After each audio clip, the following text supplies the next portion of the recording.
तो ये काफी प्रॉमिसिंग लग रहा है, राइट? और ये सब मैं नहीं बोल रहा हूँ कि मैं बोल रहा हूँ, ये ऑलरेडी साइंटिफिकली प्रूवन है। अच्छा, किसने प्रूव किया उसका नाम मैं आपको बता दूं, डीन ऑर्नेस। अच्छा, डीन ऑर्नेस कौन था? जब बिल क्लिंटन प्रेसिडेंट थे तो डीन ऑर्नेस उनके डॉक्टर थे। जब ओबामा प्रेसिडेंट थे तो व्हाइट हाउस के डॉक्टर डीन ऑर्नेस थे। अब भी व्हाइट हाउस के डॉक्टर डीन ऑर्नेस हैं। डीन ऑर्नेस हैं जो हाई प्रोफाइल लोगों का और अपॉइंटेड डॉक्टर हैं यूएस के पार्लियामेंट में, राइट? वहां के ऑफिशियल डॉक्टर हैं डीन ऑर्नेस। और उन्होंने प्रूव किया, क्योंकि वो इस पैनल में ऑलरेडी हैं, राइट, कि anybody who adopt this medicine, तो ये वाकई में होता है। और ये जर्नल में छपा भी, राइट, द लैंसेट 1990, ये छपा भी। और सिर्फ हार्ट डिजीज नहीं, बाकी चीजें भी छपी। मैं तो सिर्फ एक एग्जांपल दे रहा हूं बिकॉज समय थोड़ा लिमिटेड है, राइट? सो फर्क सिर्फ इतना है कि ये जो मैं बता रहा हूं WFPB, ये कोई दवाई नहीं है, ये एक फूड पैटर्न है कि कोई भी फूड इस तरह से खाएगा तो इतने दिनों में ये सारी उपलब्धियां उसको मिल सकती हैं। और ये चीजें ऑलरेडी प्रूवन है by many times, and one of the person who proved it is Dean Ornish. कई सारे साइंटिस्ट ने प्रूव किया। चाइना स्टडी की इतनी मोटी किताब है, उसके अंदर पूरे रिसर्च भरे हुए हैं जो ये साबित करता है कि इस तरह से अगर फूड आप खाते हैं, चूज करते हैं, मैंने आपको choice, how we choose a food, वो बताया, सुन के, देख के, सोच के। लेकिन चॉइसेस को थोड़ा अगर चेंज करेंगे तो ये सारी बीमारियां इतने दिनों में प्रॉमिसिंग तरीके से, प्रॉमिसिंग मतलब बिना साइड इफेक्ट के, उल्टा कुछ अच्छे साइड इफेक्ट के साथ बिल्कुल क्योर हो जाएगा, और वो साइंटिफिक है।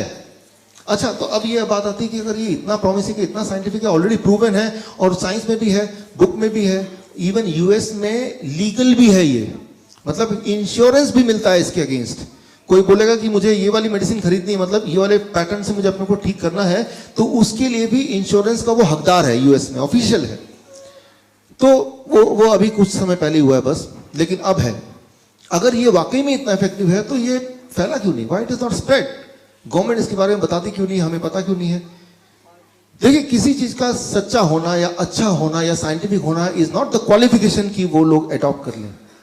मैं आपको उदाहरण दे रहा हूं, आप एक एग्जांपल दे रहा हूं to make you understand. Copernicus आप जानते हैं, जिन्होंने पहली बार बोला था कि अर्थ के चारों तरफ सन नहीं घूमती, सन के चारों तरफ अर्थ घूमती है। और इस बोलने की वजह से उनको बॉयकॉट कर दिया गया था, उनको पब्लिकली रिडिकुल किया गया था, उनकी बुक को छपने से रोक दिया गया था। जिस दिन वो मरे थे बस उसी दिन उनकी बुक छप के आई, उनके हाथ में आई, and that was the last day of his life, right? तो उन्होंने ट्रुथ बोला, साइंटिफिक रूप से वैलिडेट किया, लेकिन लोगों ने उसको नहीं माना। तो क्योंकि एक ट्रेंड दिमाग में चला आ रहा था सालों साल से, हजारों साल से, कि अर्थ सेंटर है और सन उसके इर्द गिर्द घूमता है। तो एक जो पहले से चला आ रहा है उसको बदलना सिर्फ लॉजिक से नहीं बदलेगा, राइट? ट्रुथ से नहीं बदलेगा, it will take some time, right? तभी लोग अडॉप्ट करते हैं। तो वो हमने हिस्ट्री में भी देखा है। लेकिन कुछ लोग ऐसे हैं जो इन्फ्लुएंस नहीं होते पुराने एक्सपीरियंस से, जो साइंस को एकदम लेके अडॉप्ट कर लेते हैं, आप और हमारी तरह कुछ लोग, राइट? बाकी लोग फिर धीरे धीरे धीरे धीरे उसको अडॉप्ट करते हैं। तो ठीक इसी तरह से यहां पे मैं ये बताना चाह रहा हूं कि एक इस तरह का पैटर्न है जिसे WFPB बोलते हैं, and that can really do this, और हर बार हर एक के लिए, राइट? तो अब एक्चुअली ये क्या है और हमें क्या करना है, उस पर हम आते हैं। It is a nutritional food, the talking food, जिस तरह से टाइगर खाता है कि चूज द फूड इन सच ए वे, वो दाने दाने पे लिखा खाने वाले का नाम, कि बॉडी के जिस ऑर्गन को जिस वाली न्यूट्रिशन की जरूरत होगी वो बॉडी खुद ही लेगा। सिर्फ उस टाइगर की तरह हमें चूज करना राइट फूड। वो चूज करने के पीछे का जो एक लॉजिक है या अंडरस्टैंडिंग है, उसको थोड़ा सा मैं आपको समझाना चाहता हूं। अभी क्या अंडरस्टैंडिंग है उसको कैसे थोड़ा सा बदलना है। देखिए, फॉर एग्जाम्पल अभी की अंडरस्टैंडिंग क्या है कि हमें we have to take carrot, इसमें बहुत विटामिन सी होता है।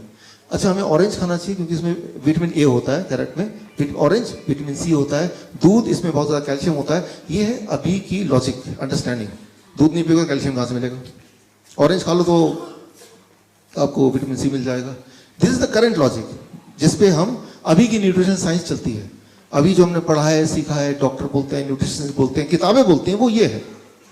अब मैं आपसे एक सवाल पूछता हूं,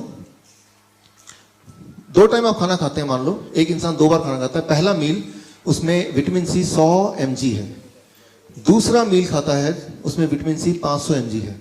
तो 500 mg मुंह में गया, पेट में गया, राइट? या ये ले लेते हैं, एक आदमी, यही आदमी पहला मील खाता है, दूसरा मील खाता है, तो किस वाले में ज्यादा विटामिन सी उसके बॉडी में जाएगा? पहले वाले में, दूसरे वाले में? पहले वाले। पहले में, दूसरे वाले में, राइट? अब देखिए 3-4 आंसर दे रहे हैं, उनमें से कोई ना कोई आंसर ठीक होना ही चाहिए, राइट? कुछ लोगों को पता है कि यहाँ पे हर चीज का एक उल्टा ही आंसर निकल रहा है, तो उल्टा ही बता दिया कि सीधा तो हो नहीं सकता, जरूर इसमें उल्टा होगा, तो पहले ही वही बता दो। अब समझिए इसको, जब हम कोई भी चीज खाते हैं वो इंटेस्टाइन में जाता है, मैंने आपको बताया था। Now the liver which is the brain, वो डिसाइड करता है कि कितना न्यूट्रिशन की बॉडी को एक्चुअल में जरूरत है, राइट? तो ये भी हो सकता है कि 500 mg पेट में गया और उसमें एक भी mg बॉडी के अंदर गया ही नहीं, डिपेंडिंग ऑन कि उसकी जरूरत बॉडी को है कि नहीं। That is our gate keeper decide करता है। तो ये कोई लॉजिक नहीं कि हमें ज्यादा विटामिन सी लेंगे तो ज्यादा विटामिन सी जाएगा, या कम लेंगे तो कम जाएगा। That logic does not work the way we expect. इसका साइंटिफिक एविडेंस मैं आपको दूंगा, राइट?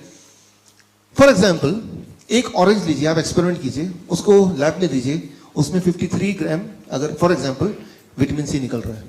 उसी बैच का एक और ऑरेंज लीजिए, उसको भी लैब में दीजिए, उसमें आप देखेंगे 10 गुना ज्यादा भी ऑरेंज विटामिन सी निकल सकता है। मतलब ये सोच कि इसमें इतना विटामिन सी होगा, उसमें उतना कैल्शियम होगा, ये एक रैंडम सोच है। सेम बैच में, सेम 2 फलों में 10 गुना भी वेरिएशन हो सकता है। तो अगर हम ये सोचते हैं कि मैंने 10 संतरे खा लिए तो लगभग इतना विटामिन सी चला गया होगा, वो कैलकुलेशन फेल हो जाएगी। उसी तरह से, जिस तरह से अगर आप कैलकुलेट करने लगे कि एक्सेलरेशन, वेलोसिटी, बॉल कैच करने से पहले, और फिर आप सोचे अब मैं ज्यादा बेटर कैच कर पाऊंगा, आई एम श्योर कि आप नहीं कर पाएंगे। उसी तरह से, तो ये जो कैलकुलेशन है, ये कैलकुलेशन हम करने के लिए नहीं बने। हमारा जो understanding about this very less, and we should not do that calculation, let it happen by the liver, right? उसको करना चाहिए, ना कि हमें करना चाहिए। अब देखिए इसको, let me make you understand. जैसे मैंने आपको बताया कि फूड आता है, जब कोई चीज खाते हैं तो कितना उसमें डाइजेस्ट होगा, कितना बॉडी उसको एब्जॉर्ब करेगी, उसमें से भी कितना बॉडी ट्रांसपोर्ट करेगी, उसमें से भी ऑर्गन डिस्ट्रीब्यूशन कितना होगा, और फिर बायोकेमिकल कितने न्यूट्रिएंट जो एक्चुअली काम करेंगे, और कितना बॉडी में स्टोर होगा और कितना बॉडी में रिलीज करेगा। ये एक ऐसी चीज है जो इतना एब्रप्ट है, इतना रैंडम है कि आप उसमें कुछ भी कैलकुलेट नहीं कर सकते, कुछ भी कैलकुलेट नहीं कर सकते। वो उसकी जो अंडरस्टैंडिंग है वो अभी तक इवॉल्व हुई ही नहीं है। तो जब भी कोई बोलता है कि आपको तो दिन में विटामिन सी इतना लेना चाहिए ग्राम, बोलता नहीं है वो हर्बल लाइफ, आपको तो इतना ग्राम विटामिन B12 लेना चाहिए, वो तो फूड से मिलेगा नहीं, तो आप मेरे वो डब्बे से ले लो। फिर आप भी सोचते हैं यार हेल्थ नहीं तो क्या, तो आप अपना पैसे कमाई का कुछ पार्ट उसमें दे देते हैं। हर्बल लाइफ है और what ever it is, right? Nutrilite है, तो वो कैलकुलेशन नहीं हो सकती, राइट? वो कैलकुलेशन एक रैंडम कैलकुलेशन है, उस कैलकुलेशन को बेस हो ही नहीं सकता। बिकॉज जब आप कुछ खाते हैं, जैसे मैंने बताया, कितना बॉडी में डिस्ट्रीब्यूट होने वाला है किसी भी एक पल, वो टोटली एक अलग बॉडी की इंटेलिजेंस है, सेलुलर इंटेलिजेंस। उस इंटेलिजेंस को समझना हमारा काम नहीं है, वो तो बॉडी समझे तो ही ठीक है, लेकिन हमें सिर्फ बॉडी को सपोर्ट करना है, इंटरफेयर नहीं करना है। कि चलो हमने एज्यूम किया कि अच्छा वो बोल रहा है कि रोज 50 mg विटामिन सी बॉडी में होना चाहिए, तो मैं 2 टैबलेट खा रहा हूं। Now you are interfering with the body science. वो कुछ इस तरह से होगा, आप ड्राइवर है, आप पीछे की सीट में बैठे हैं, आपको लग रहा है ड्राइवर ठीक से चलाएगा कि नहीं पता नहीं, तो आपने क्या किया, पीछे की सीट में भी एक स्टीयरिंग लगा दिया। ठीक रहेगा ये आइडिया कि ड्राइवर को गाइड करने के लिए स्टीयरिंग पीछे भी, जब मन चाह आपने भी स्टीयरिंग घुमा दिया, तो क्या होगा? Only one thing can happen, that is accident, that is confusion. Similarly जब आप डिसाइड करते हैं कि मेरा ब्लड प्रेशर इतना है, अरे इतना लगता ठीक नहीं है, तो इसको थोड़ा कम करना चाहिए, तो एक टैबलेट ले लेते हैं। तो आप क्या करते हैं? वही करते हैं कि पीछे वाली सीट का जो स्टीयरिंग है उसको आप कंट्रोल करने की कोशिश करते हैं। तो आगे वाला सोचता तुम चला रहे, मैं क्यों चला रहा हूं? तो बॉडी बोलता है यार तुम ब्लड प्रेशर मैनेज कर रहे हो तो तुम ही करो, right? Why should I manage? So blood pressure is not that simple. अच्छा देखिए, ब्लड प्रेशर क्या है? इमेजिन कीजिए आपके घर में एक टैप है और टैप के नीचे आपने एक पाइप लगा दिया, टैप ऑन कर दिया, पानी जाएगा। अब टैप पाइप को पकड़ लीजिए, दबा दीजिए, फ्लो बढ़ेगा घटेगा? बढ़ेगा ना। वाटर प्रेशर इंक्रीज होगा डिक्रीज होगा? इंक्रीज होगा, राइट? सो जितना डायमीटर कम होगा उतना प्रेशर बढ़ेगा। ठीक उसी तरह से हमारा ब्लड वेसल में जब ब्लॉकेज होता है तो डायमीटर कम होता है कि बढ़ता है? घट गया, तो ब्लड प्रेशर बढ़ेगा या घटेगा? बढ़ जाएगा। अब दवा से जब आप प्रेशर घटाते हैं तो एक्चुअली हार्ट को वीक करते हैं तो प्रेशर घट जाता है। लेकिन प्रेशर का घटने का मतलब ब्लॉकेज घट गया क्या? तो प्रॉब्लम वहीं की वहीं है, सिर्फ वो पैरामीटर चेंज हो गए और बदले में क्या हुआ, वो जो इंसान है वो ब्लड प्रेशर घटाने के चक्कर में उसका हार्ट कमजोर हो रहा है. At that cost he is getting the right और एक्सपेक्टेडली राइट ब्लड प्रेशर. तो मैं ये बोलना चाह रहा हूं कि मैं ऐसा नहीं बोल रहा हूं कि हाई ब्लड प्रेशर ठीक है, लेकिन मैं ये बोलना चाह रहा हूं कि अगर हाई ब्लड प्रेशर है भी और लेकिन दवा लेके ठीक कर रहे हैं तो that is something not expected, right. अगर ड्राइवर गलत डायरेक्शन में गाड़ी चला भी रहा है तब भी आप पीछे की स्टीयरिंग से नहीं कंट्रोल कर सकते उसको. अभी तो सिर्फ गलत डायरेक्शन जा रहा है, फिर तो एक्सीडेंट ही हो जाएगा ना, राइट. कम से कम कहीं जा तो रहे कम से कम, right. So that is what I mean. We should not interfere with the body's functioning in the way, right, as a main driver, right. तो वो वाला इंटरफेरेंस हम ना करें तो ठीक है. नाउ एक बहुत नेचर, दुनिया का सबसे बड़ा एक बहुत ही रेस्पेक्टेड प्रेस्टीजियस जर्नल है, a very prestigious journal, it's called nature, right. So nature journal में इन्होंने प्रूव किया कि जब भी कोई न्यूट्रिशन मतलब विटामिन सी हो गया, विटामिन ए हो गया, बीटा कैरोटीन या फिर और कोई मिनरल हो गया, जब वो फ्रूट्स के या सब्जियों के अंदर रहता है तो उसकी ताकत काम करने की कई गुना 263 टाइम ज्यादा होती है इन कंपैरिजन टू जब उस न्यूट्रिशन को अलग से निकाल के एक टैबलेट में भर के आप उसको खाने लगते हैं. It doesn't work the way it should work. For example, मान लीजिए हम बोलते हैं कि विटामिन सी से इम्यूनिटी बढ़ती है तो विटामिन सी गोलियां खा रहे हैं. अच्छा, मैं बोल दूं, आपसे पूछूं, गाड़ी जब चलता है तो गाड़ी आगे बढ़ रहा है, इसके लिए कौन रिस्पॉन्सिबल है? मतलब गाड़ी का कौन सा पार्ट की वजह से गाड़ी आगे चलता है? कौन सा? इंजन. तो गाड़ी आगे चलती है बिकॉज इंजन उसको आगे ले जाता है, राइट. अच्छा, ऐसी बात है. तो मैं इंजन को उठाता हूं, बाहर निकाल देता हूं, इंजन को बैठ जाता हूं, क्या अभी गाड़ी मैं आगे बढ़ जाऊंगा? नहीं. वो इंजन तभी आपको गाड़ी आगे ले जाएगा जब वो गाड़ी का पार्ट होगा. अलग से वो बेकार है, पावरफुल है लेकिन अलग से कोई पावर नहीं है उसकी, राइट.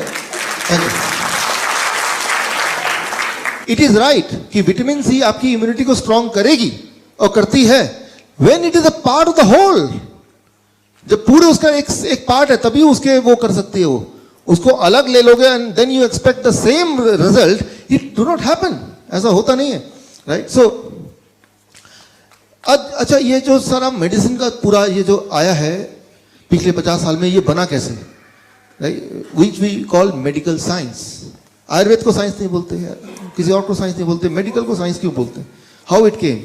क्योंकि इसके पीछे का जो बैकअप है वो साइंस का बैकअप है. किस तरह का, मैं आपको एग्जांपल देता हूं. 1922 में, ये बहुत बड़ा एग्जांपल है. साइंस एक बहुत बड़ा जर्नल है नेचर की तरह, बहुत ही बड़ा जर्नल है, मोस्ट रेस्पेक्टेड जर्नल साइंस. इसमें एक रिपोर्ट आई, vitamin E discovered in green leafy vegetable with a major health benefit. ये देखा कि विटामिन ई जो है वेजिटेबल में जो पाया जाता है उससे बहुत ज्यादा हेल्थ अच्छी रहती है. ये एक रिपोर्ट है. और साइंस में जो रिपोर्ट आती है वो भगवान का दिया बनाया हुआ रूल बन गया, मतलब अनचैलेंज्ड. मतलब उसको कई कड़े मतलब ऑब्स्टिकल पास करना पड़ता है तभी जाके वो रिपोर्ट छपती है फाइनली, राइट. बायस्ड रिपोर्ट नहीं छप सकती, ओरिजिनल रिपोर्ट छपती है. तो ये रिपोर्ट के बाद ये देखा गया 1993 फर्दर ये प्रूव हुआ कि ऐसे लोग जिनकी बॉडी में विटामिन ई ब्लड में ज्यादा है तो होती है, उनका हार्ट डिजीज कम होता है. तो पहले तो ये प्रूव हुआ विटामिन ई वेजिटेबल्स में जो है वो हेल्थ के लिए बड़ा अच्छा है. साथ में ये भी प्रूव कर दिया गया विटामिन ई ज्यादा ब्लड में तो हार्ट डिजीज कम. क्लियर? अब आप एक बिजनेसमैन है, आपने क्या किया, ये दोनों रिजल्ट निकाले और तीसरे आदमी को दिखाया जिसको बेचना चाहते हैं, देखो भाई vitamin C is good for health and is good for heart disease. वो मान गया, साइंस जर्नल में आया.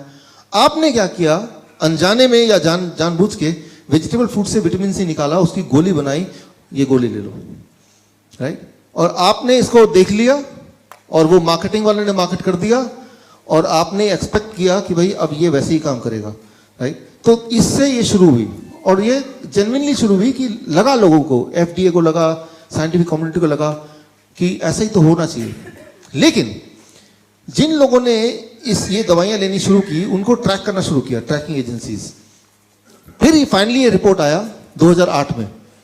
Vitamin E in supplements can increase the heart disease, right? Vitamin E supplement form में लेंगे तो हार्ट डिजीज बढ़ेगा, विटामिन ई अगर सब्जियों से डायरेक्ट बॉडी में आएगा तो हार्ट डिजीज घटेगा। Right, understand? सेम न्यूट्रिएंट है but two opposite action depending on how you are taking it. क्या ले रहे हैं ये इंपॉर्टेंट नहीं है, कैसे ले रहे हैं that plays an important major role. लेकिन ये अंडरस्टैंडिंग कब आई मेडिकल साइंस में? ये आते आते 2008 हो गया, अब आ रही है धीरे धीरे, आज से 10 साल बाद पहले, राइट, या उससे भी और थोड़े से पहले, कि क्या ले रहे हैं वो इंपॉर्टेंट तो होगा, लेकिन कैसे ले रहे हैं, कौन से सोर्स से आ रहा है, that is even more important. Rather उसको सप्लीमेंट फॉर्म में लेंगे तो जो एक्सपेक्टेड उसका बेनिफिट था वही उसका नुकसानदेह हो जाएगा, राइट?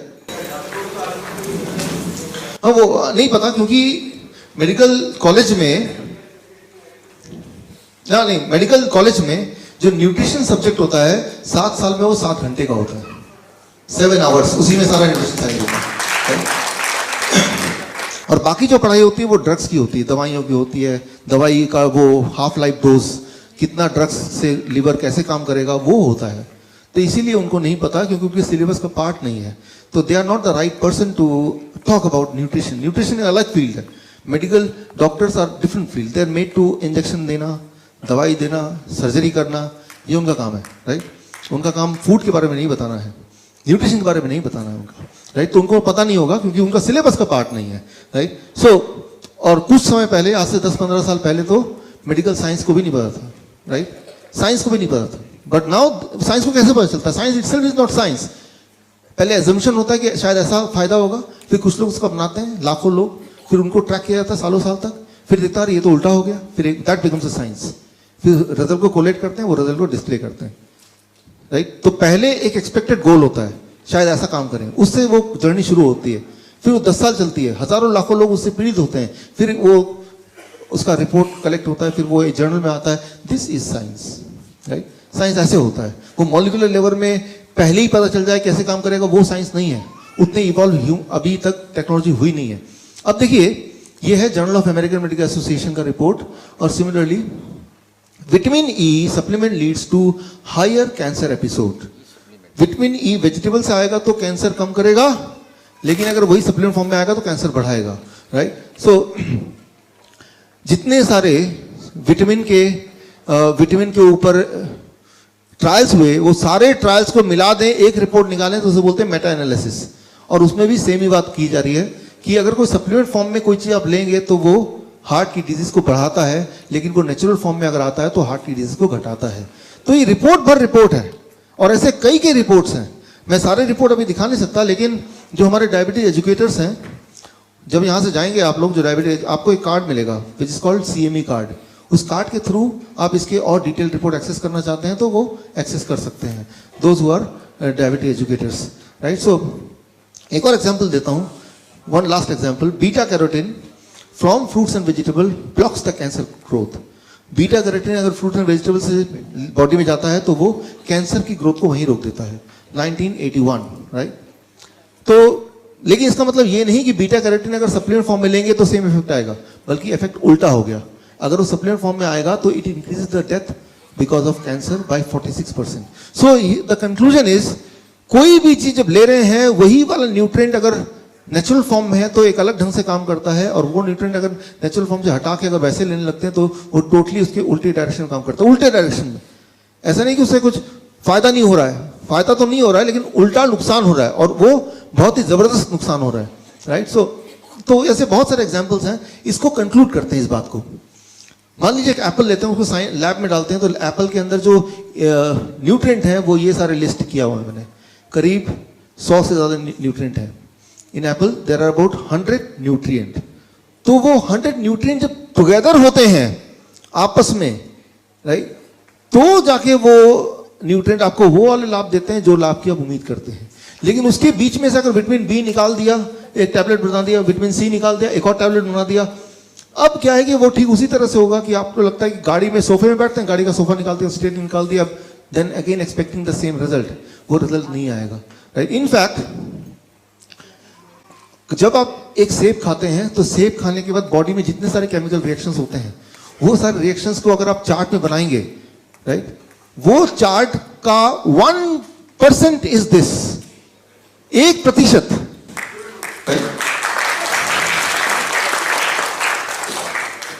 99% इसको और बढ़ा दीजिए। तो जब एक सिंपल एक्शन एक सेब खाने का होता है तो बॉडी में न जाने हजारों लाखों कितने सारे केमिकल रिएक्शंस होते हैं जो आप कॉम्प्रीहेंड नहीं कर सकते, अंदाजा नहीं लगा सकते, और वो आपका काम भी नहीं है। जैसे मैंने आपको वो बॉल वाला एग्जांपल बताया, वो आपका काम नहीं है कि मैं उसको कैलकुलेट करूं, उसको करूं, that is not your job. और अगर जैसे ही आप इस कैलकुलेशन में लग जाते हैं तो हमारी जो हार है वो वहीं से शुरू हो जाती है, लॉस वहीं से शुरू हो जाता है। We should not calculate, right, because we can not calculate. अब मॉडर्न मेडिसिन में क्या है गड़बड़? अच्छा, ब्लड प्रेशर ज्यादा हो गया, उसको घटा दो, ब्लड शुगर ज्यादा हो गया, उसको घटा दो। अच्छा, कैंसर हो गया इस पर, उसको काट दो। हार्ट अटैक है, चलो एक स्टेंट लगा देते हैं। तो जब भी हम इस तरह के एक्शन करते हैं तो बॉडी का जो बैलेंस है, मैंने आपको ऑर्केस्ट्रा का एग्जांपल दिया था, राइट, वो जो हार्मनी है वो लॉस हो जाता है। जब हार्मनी लॉस होगी तो वो इंसान ज्यादा तो जिंदा नहीं रहेगा, वो बीमार ही रहेगा हार्मनी को लॉस करके। मान लीजिए आपको मारुति की गाड़ी है, उसके एक टायर का खराब हो गया, उसमें ट्रक का टायर फिट कर दिया, वो कितना भी अच्छा टायर क्यों ना हो, मारुति